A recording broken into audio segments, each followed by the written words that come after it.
What qualities are most important when managing or leading a team?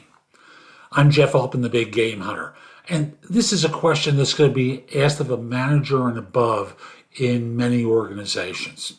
Now, I've got 12 factors that I would raise, but you can't remember 12 things in the midst of all your other preparation. So see which ones connect with you, but start off the answer with, oh man, there's a million things that go into those qualities. But here are a few that come to mind. Number one is the ability to look at the big picture of a situation as well as the micro dynamics. The ability to inspire, empower, and motivate people, because there are times that you have to just inspire people, they have to feel empowered, and there are times you got to light a fire underneath them. The third is being able to prioritize what's important, because there's lots of minutia that can distract people. You want to ensure that you're focused on what's truly important. Number four, you want to put people in the position where they can be most successful. Everyone's got weaknesses, and in theory, that's what that question's supposed to be about.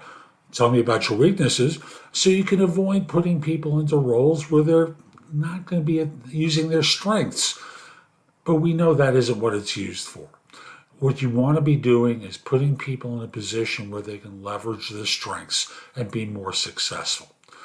Number five, it's empowering people. And I mentioned this earlier, but sometimes people are fearful in management and leadership, and they disempower people rather than empower them. Number six, clear communication. If people have fuzzy ideas of what you're telling them, they're not going to do what you really want them to do, and you're going to blame them when it's really about you. Number seven, the ability to acknowledge and reward people. 8, you and they are accountable for outcomes and choices along the way. If someone's late to a meeting, being accountable for that. If you are late to a meeting, being accountable to others for that. Accountability is very important, because with staff in particular, they look at an unaccountable manager and question why they're being held to account for their feelings. Number 9, emotional intelligence. And with that, being seen as being open while at the same time being effective. 10, they're organized.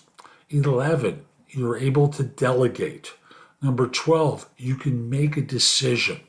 So often, people try to create an environment where their staff are empowered to offer input, which is great, but they never make a decision afterwards.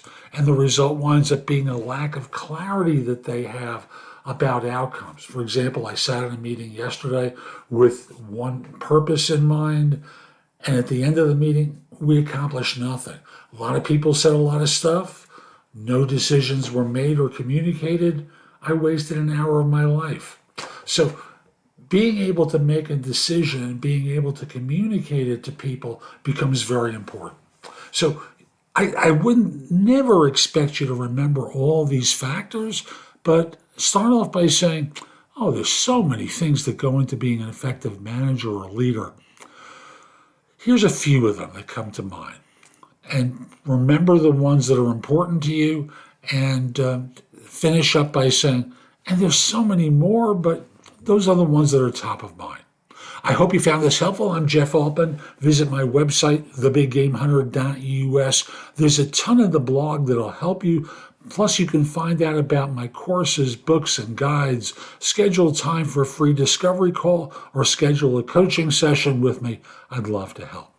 Lastly, connect with me on LinkedIn at linkedin.com/IN/The Big Game Hunter.